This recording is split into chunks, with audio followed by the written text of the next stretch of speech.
Book 2, Chapter 1 of Resurrection. Property in land.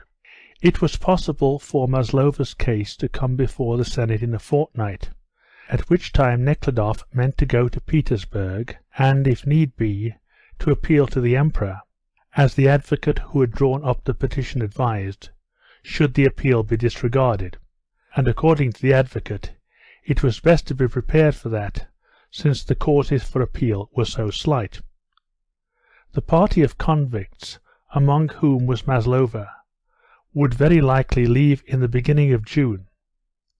In order to be able to follow her to Siberia, as Nekhludoff was firmly resolved to do, he was now obliged to visit his estates and settle matters there.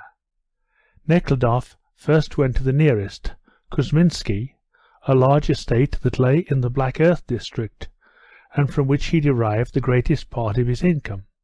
He had lived on that estate in his childhood and youth, and had been there twice since, and once, at his mother's request, he had taken a German steward there, and had with him verified the accounts. The state of things there, and the peasants' relations to the management, i.e. the landlord, had therefore been long known to him. The relations of the peasants to the administration were those of utter dependence on that management. Nekhludoff knew all this when still a university student. He had confessed and preached Henry Georgism, and on the basis of that teaching had given the land inherited from his father to the peasants. It was true that, after entering the army, when he got into the habit of spending 20,000 roubles a year, those former occupations ceased to be regarded as a duty, and were forgotten, and he not only left off asking himself where the money his mother allowed him came from, but even avoided thinking about it. But his mother's death, the coming into the property, and the necessity of managing it, again raised the question as to what his position in reference to private property in land was. A month before, Nekhludoff would have answered that he had not the strength to alter the existing order of things, that it was not he who was administering the estate, and would one way or another have eased his conscience, continuing to live far from his estates, and having the money sent him. But now he decided that he could not leave things to go on as they were, but would have to alter them in a way unprofitable to himself, even though he had all these complicated and difficult relations with the prison world which made money necessary, as well as a probable journey to Siberia before him. Therefore he decided not to farm the land, but to let it to the peasants at a low rent, to enable them to cultivate it without depending on a landlord. More than once, when comparing the position of a landowner with that of an owner of serfs, Nekhludoff had compared the renting of land to the peasants, instead of cultivating it with hired labour, to the old system by which serf proprietors used to exact a money payment from their serfs in place of labour. It was not a solution of the problem, and yet a step towards the solution. It was a movement towards a less rude form of slavery, and it was in this way he meant to act. Nekhludoff reached Kuzminsky about noon. Trying to simplify his life in every way, he did not telegraph, but hired a cart and pair at the station. The driver was a young fellow in a nankeen coat, with a belt below his long waist. He was glad to talk to the gentleman, especially because, while they were talking, his broken-winded white horse and the emaciated spavined one could go at a foot-pace, which they always liked to do. The driver spoke about the steward at Kuzminsky, without knowing that he was driving the master. Nekhludoff had purposely not told him who he was. "That ostentatious German," said the driver, who had been to town and read novels, as he sat sideways on the box, passing his hand from the top to the bottom of his long whip, and trying to show off his accomplishments. "That ostentatious German has procured 3 light bays, and when he drives out with his lady, oh my! At Christmas he had a Christmas tree in the big house. I drove some of the visitors there. It had electric lights. You could not see the like of it in the whole of the government. What's it to him? He has cribbed a heap of money. I heard say he has bought an estate." Nekhludoff had imagined that he was quite indifferent to the way the steward managed his estate, and what advantages the steward derived from it. The words of the long-waisted driver, however, were not pleasant to hear. A dark cloud now and then covered the sun. The larks were soaring above the fields of winter corn. The forests were already covered with fresh young green. The meadows speckled with grazing cattle and horses. The fields were being ploughed, and Nekhludoff enjoyed the lovely day. But every now and then he had an unpleasant feeling, and, when he asked himself what it was caused by, he remembered what the driver had told him about the way the German was managing Kuzminsky. When he got to his estate and set to work, this unpleasant feeling vanished. Looking over the books in the office, and a talk with the foreman, who naively pointed out the advantages to be derived from the fact that the peasants had very little land of their own, and that it lay in the midst of the landlord's fields, made Nekhludoff more than ever determined to leave off farming and to let his land to the peasants.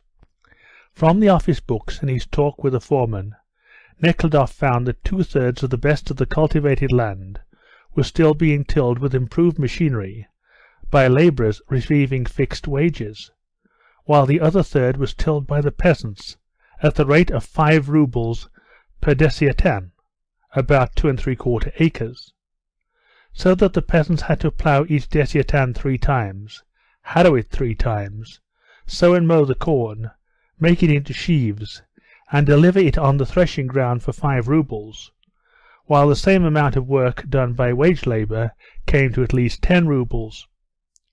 Everything the peasants got from the office they paid for in labour at a very high price. They paid in labour for the use of the meadows, for wood, for potato stalks, and were nearly all of them in debt to the office. Thus, for the land that lay beyond the cultivated fields, which the peasants hired, 4 times the price that its value would bring in if invested at 5% was taken from the peasants. Nekhludoff had known all this before, but he now saw it in a new light, and wondered how he and the others in his position could help seeing how abnormal such conditions are. The steward's arguments that if the land were let to the peasants, the agricultural implements would fetch next to nothing, as it would be impossible to get even a quarter of their value for them, and that the peasants would spoil the land, and how great a loser Nekhludoff would be, only strengthened Nekhludoff in the opinion that he was doing a good action in letting the land to the peasants, and thus depriving himself of a large part of his income. He decided to settle this business now, at once, while he was there. The reaping and selling of the corn he left for the steward to manage in due season, and also the selling of the agricultural implements and useless buildings. But he asked his steward to call the peasants of the 3 neighbouring villages that lay in the midst of his estate, Kuzminsky, to a meeting, at which he would tell them of his intentions and arrange about the price at which they were to rent the land. With a pleasant sense of the firmness he had shown in the face of the steward's arguments, and his readiness to make a sacrifice, Nekhludoff left the office, thinking over the business before him, and strolled round the house, through the neglected flower garden. This year the flowers were planted in front of the steward's house, over the tennis ground, now overgrown with dandelions, and along the lime tree walk, where he used to smoke his cigar, and where he had flirted with the pretty Kerimova, his mother's visitor. Having briefly prepared in his mind the speech he was going to make to the peasants, he again went in to the steward, and after tea, having once more arranged his thoughts, he went into the room prepared for him in the big house, which used to be a spare bedroom. In this clean little room, with pictures of Venice on the walls, and a mirror between the 2 windows, there stood a clean bed with a spring mattress, and by the side of it a small table, with a decanter of water, matches, and an extinguisher. On the table by the looking-glass lay his open portmanteau, with his dressing-case and some books in it, a Russian book, The Investigation of the Laws of Criminality, and a German and an English book on the same subject, which he meant to read while travelling in the country. But it was too late to begin to-day, and he began preparing to go to bed. An old-fashioned inlaid mahogany arm-chair stood in the corner of the room, and this chair, which Nekhludoff remembered standing in his mother's bedroom, suddenly raised a perfectly unexpected sensation in his soul. He was suddenly filled with regret at the thought of the house that would tumble to ruin, and the garden that would run wild, and the forest that would be cut down, and all these farmyards, stables, sheds, machines, horses, cows, which he knew had cost so much effort, though not to himself, to acquire and to keep. It had seemed easy to give up all this, but now it was hard, not only to give this, but even to let the land and lose half his income, and at once, a consideration which proved that it was unreasonable to let the land to the peasants, and thus to destroy his property, came to his service. I must not hold property in land. If I possess no property in land, I cannot keep up the house and farm, and besides I am going to Siberia, and shall not need either the house or the estate, said one voice. All this is so, said another voice, but you are not going to spend all your life in Siberia. You may marry and have children, and must hand the estate on to them in as good a condition as you received it. There is a duty to the land too. To give up, to destroy everything is very easy, to acquire it very difficult. Above all, you must consider your future life, and what you will do with yourself, and you must dispose of your property accordingly. And are you really firm in your resolve? And then, are you really acting according to your conscience, or are you acting in order to be admired of men? Nekhludoff asked himself all this, and had to acknowledge that he was influenced by the thought of what people would say about him. And the more he thought about it, the more questions arose, and the more unsolvable they seemed. In hopes of ridding himself of these thoughts by falling asleep, and solving them in the morning when his head would be fresh, he lay down on his clean bed. But it was long before he could sleep. Together with the fresh air and the moonlight, the croaking of the frogs entered the room, mingling with the trills of a couple of nightingales in the park, and one close to the window, in a bush of lilacs in bloom. Listening to the nightingales and the frogs, Nekhludoff remembered the inspector's daughter, and her music, and the inspector. That reminded him of Maslova, and how her lips trembled, like the croaking of the frogs, when she said, "You must just leave it." Then the German steward began going down to the frogs, and had to be held back, but he not only went down, but turned into Maslova, who began reproaching Nekhludoff, saying, "You are a prince, and I am a convict." No, I must not give in, thought Nekhludoff, waking up, and again asking himself, "Is what I am doing right? I do not know, and no matter, no matter. I must only fall asleep now." And he began himself to descend, where he had seen the inspector and Maslova climbing down to, and there it all ended. End of Book 2, Chapter 1. Book 2, Chapter 2 of Resurrection. The next day Nekhludoff awoke at 9 o'clock. The young office clerk who attended on the master brought him his boots, shining as they had never shone before, and some cold, beautifully clear spring water, and informed him that the peasants were already assembling. Nekhludoff jumped out of bed and collected his thoughts.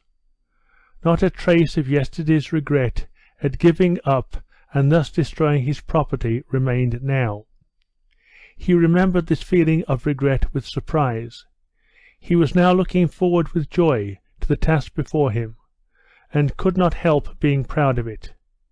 He could see from the window the old tennis ground, overgrown with dandelions, on which the peasants were beginning to assemble.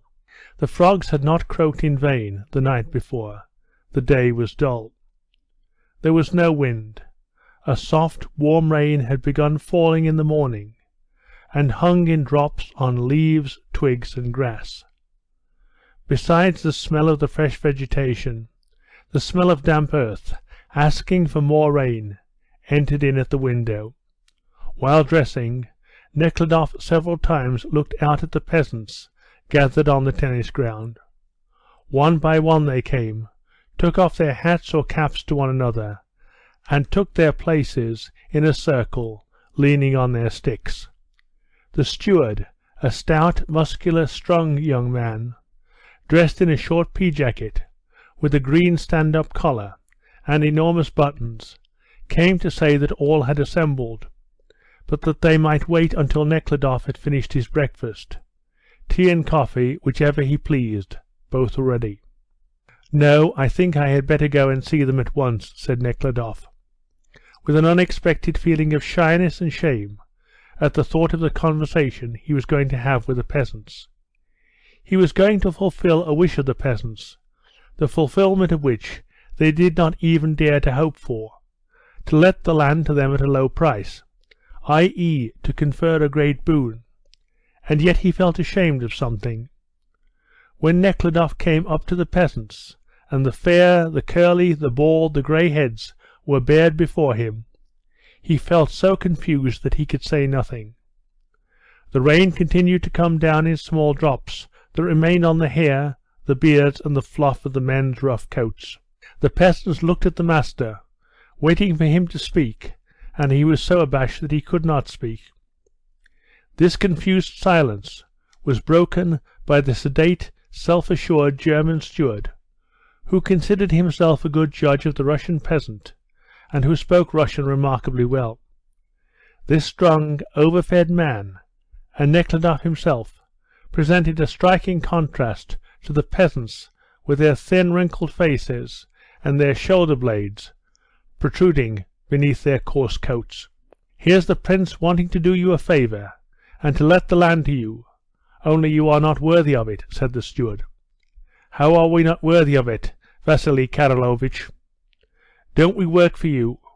We were well satisfied with the deceased lady, God have mercy on her soul, and the young prince will not desert us now." "Our thanks to him," said a red-haired, talkative peasant. "Yes, that's why I've called you together. I should like to let you have all the land, if you wish it." The peasants said nothing, as if they did not understand or did not believe it. "Let's see. Let us have the land. What do you mean?" asked a middle-aged man. "To let it to you, that you might have the use of it, at a low rent." "A very agreeable thing," said an old man. "If only the pay is such as we can afford," said another. "There's no reason why we should not rent the land. We are accustomed to live by tilling the ground. And it's quieter for you too that way. You'll have to do nothing but receive the rent. Only think of all the sin and worry now," several voices were heard saying. "The sin is all on your side," the German remarked. "If only you did your work and were orderly." "That's impossible for the likes of us," said a sharp-nosed old man. "You say, why do you let the horse get into the corn? Just as if I let it in. Why, I was swinging my scythe, or something of the sort, the livelong day, till the day seemed as long as a year, and so I fell asleep while watching the herd of horses at night, and it got into your oats, and now you're skinning me, and you should keep order." "It's easy for you to talk about order, but it's more than our strength will bear," answered a tall, dark, hairy, middle-aged man. "Didn't I tell you to put up a fence?" "You give us the wood to make it of," said a short, plain-looking peasant. "I was going to put up a fence last year, and you put me to feed vermin in prison for 3 months. That was the end of that fence." "What is that he is saying?" asked Nekhludoff, turning to the steward. "Der erste Dieb im Dorf, the greatest thief in the village," answered the steward in German. "He is caught stealing wood from the forest every year." Then, turning to the peasant, he added, "You must learn to respect other people's property." "Why, don't we respect you?" said the old man. "We are obliged to respect you. Why, you could twist us into a rope, we are in your hands." "Eh, my friend, it's impossible to do you. It's you who are ever ready to do us," said the steward. "Do you indeed? Didn't you smash my jaw for me, and I got nothing for it? No good going to law with the rich, it seems. You should keep to the law." A tournament of words was apparently going on without those who took part in it knowing exactly what it was all about, but it was noticeable that there was bitterness on one side, restricted by fear, and on the other a consciousness of importance and power. It was very trying to Nekhludoff to listen to all this, so he returned to the question of arranging the amount and the terms of the rent. "Well then, how about the land? Do you wish to take it, and what price will you pay if I let you have the whole of it?" "The property is yours. It is for you to fix the price." Nekhludoff named the price. Though it was far below that paid in the neighbourhood, the peasants declared it too high, and began bargaining, as is customary among them.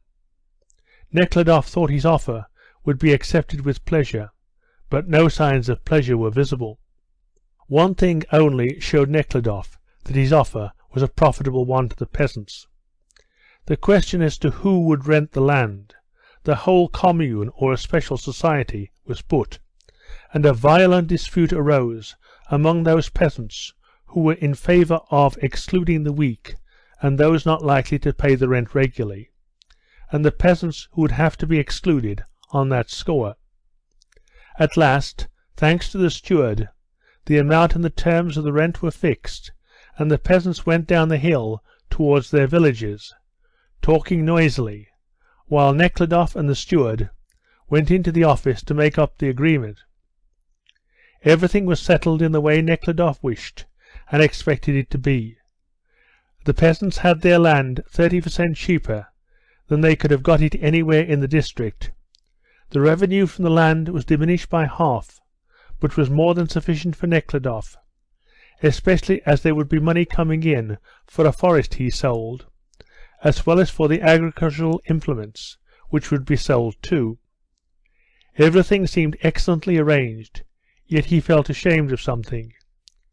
He could see that the peasants, though they spoke words of thanks, were not satisfied, and had expected something greater. So it turned out that he had deprived himself of a great deal, and yet not done what the peasants had expected.